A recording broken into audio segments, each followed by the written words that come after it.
Hi friends, welcome back to Shreyas cooking channel. ನಾನು ಸುನೀತಾ. ನವರಾತ್ರಿಯ ನವದುರ್ಗೆಯ ಅವತಾರದಲ್ಲಿ ಮೂರನೆಯ ಅವತಾರ ಚಂದ್ರಘಂಟಾ ದೇವಿಯದು. ಚಂದ್ರಘಂಟಾ ದೇವಿಗೆ ಇಷ್ಟವಾಗುವಂತಹ ಹೂವು, ಬಣ್ಣ ಹಾಗೆ ಪ್ರಸಾದ ಯಾವುದು ಅಂತ ನಾನು ಡಿಟೇಲ್ ಆಗಿ ಈ ವಿಡಿಯೋದಲ್ಲಿ ಹೇಳ್ತಾ ಇದ್ದೀನಿ. ಚಂದ್ರಘಂಟಾ ದೇವಿಗೆ ನೀಲಿ ಬಣ್ಣ ಹಾಗೂ ಕಮಲದ ಹೂವು ಅಂದರೆ ತುಂಬಾ ಇಷ್ಟ. ಹಾಲಿನಿಂದ ಮಾಡಿದ ನೈವೇದ್ಯವನ್ನು ನಾವು ಇಲ್ಲಿ ಅರ್ಪಣೆ ಮಾಡಬೇಕು. ಹಾಗಾಗಿ ನಾನು ಇವತ್ತು ಹಾಲಿನಿಂದ ಮಾಡಿದ ಖೀರನ್ನು ಇಲ್ಲಿ ಅರ್ಪಣೆ ಮಾಡ್ತಿದ್ದೀನಿ. ಅದನ್ನು ಹೇಗೆ ಮಾಡೋದು ಅಂತ ನಾನಿಲ್ಲಿ ತೋರಿಸ್ತಾ ಇದ್ದೀನಿ.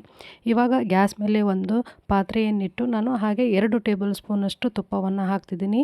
ಇದಕ್ಕೆ ಗೋಡಂಬಿ, ಬಾದಾಮಿ ಮತ್ತು ದ್ರಾಕ್ಷಿಯನ್ನು ಹಾಕಿ ಚೆನ್ನಾಗಿ ಫ್ರೈ ಮಾಡ್ತಾ ಇದ್ದೀನಿ. ಹಾಲಿನಿಂದ ಮಾಡಿದ ಖೀರು, ಪಾಯಸ ಅಥವಾ ಹಾಲನ್ನಾದರೂ ನೀವು ನೈವೇದ್ಯವನ್ನು ಮಾಡ್ಬೋದು. ಹಾಗೆ ನೀಲಿ ಬಣ್ಣದ ಬ್ಲೌಸ್ ಪೀಸ್ ಅಥವಾ ಸೀರೆಯನ್ನು ನೀವು ದೇವಿಗೆ ಇಡಬಹುದು. ಇವಾಗ ಗೋಡಂಬಿ, ದ್ರಾಕ್ಷಿ ಮತ್ತು ಬಾದಾಮಿಯನ್ನು ಚೆನ್ನಾಗಿ ತುಪ್ಪದಲ್ಲಿ ಫ್ರೈ ಮಾಡಿ ಇವಾಗ ಒಂದು ಪ್ಲೇಟ್ಗೆ ನಾನು ತೆಗಿತಾ ಇದ್ದೀನಿ. ತುಂಬಾ ಸುಲಭವಾಗಿ ಕೇವಲ 5 ನಿಮಿಷದಲ್ಲಿ ರೆಡಿಯಾಗುವಂತಹ ಖೀರನ್ನು ಇಲ್ಲಿ ಮಾಡ್ತಾ ಇದ್ದೀನಿ.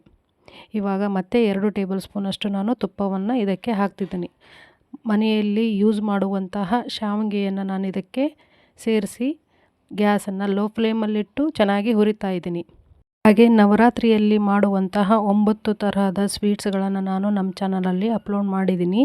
ನೀವು ನೋಡ್ಬೋದು. ಡಿಸ್ಕ್ರಿಪ್ಷನ್ ಬಾಕ್ಸ್ನಲ್ಲಿ ಲಿಂಕನ್ನು ಕೊಟ್ಟಿರ್ತೀನಿ ಮತ್ತು ಪ್ಲೇ ಲಿಸ್ಟಲ್ಲಿ ನವರಾತ್ರಿಯ ರೆಸಿಪೀಸ್ ಅಂತ ಇದೆ. ಹಾಗೆ ನವರಾತ್ರಿಯ ನವದುರ್ಗೆಯ ಒಂದೊಂದು ಅವತಾರವನ್ನು ನಾನು ಬಣ್ಣ ಮತ್ತು ಹೂವು ಇಷ್ಟವಾಗುವಂತಹ ಸ್ವೀಟನ್ನು ನಾನು ಸಪ್ರೇಟಾಗಿ ಒಂದೊಂದು ವಿಡಿಯೋವನ್ನು ಮಾಡಿ ಹಾಕಿದ್ದೀನಿ. ಪ್ಲೇಲಿಸ್ಟಲ್ಲಿ ಅದು ರೆಸಿಪಿ ಇದೆ, ನೀವು ನೋಡ್ಬೋದು. ಹಾಗೆ ನವರಾತ್ರಿಯಲ್ಲಿ ಮಾಡುವಂತಹ 9 ತರಹದ ನೈವೇದ್ಯಗಳನ್ನು ನಾನು ಒಂದೇ ವಿಡಿಯೋದಲ್ಲಿ ಹಾಕಿದ್ದೀನಿ. ಅದನ್ನು ಕೂಡ ನೀವು ನೋಡ್ಬೋದು. ಡಿಸ್ಕ್ರಿಪ್ಷನ್ ಬಾಕ್ಸ್ನಲ್ಲಿ ಲಿಂಕನ್ನು ಕೊಟ್ಟಿರ್ತೀನಿ.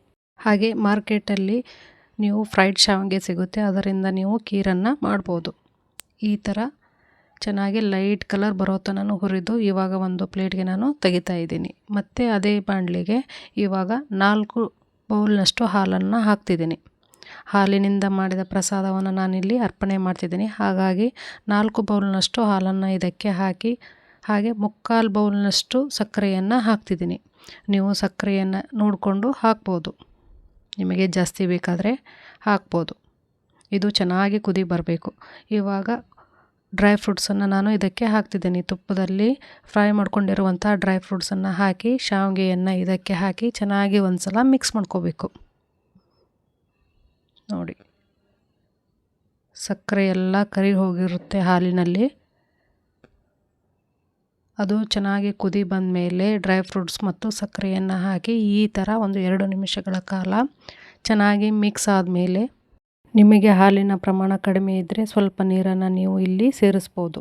2 ರಿಂದ 3 ನಿಮಿಷಗಳ ಕಾಲ ಶಾವಿಗೆ ಚೆನ್ನಾಗಿ ಕುದೀತಾ ಬಂದಮೇಲೆ ಸ್ವಲ್ಪ ಗಟ್ಟಿಯಾಗುತ್ತಾ ಬರುತ್ತೆ ಖೀರು. ನೋಡಿ, ಈ ಲೆವೆಲ್ಗೆ ಬಂದಮೇಲೆ ನೀವು ಗ್ಯಾಸನ್ನು ಆಫ್ ಮಾಡಿ.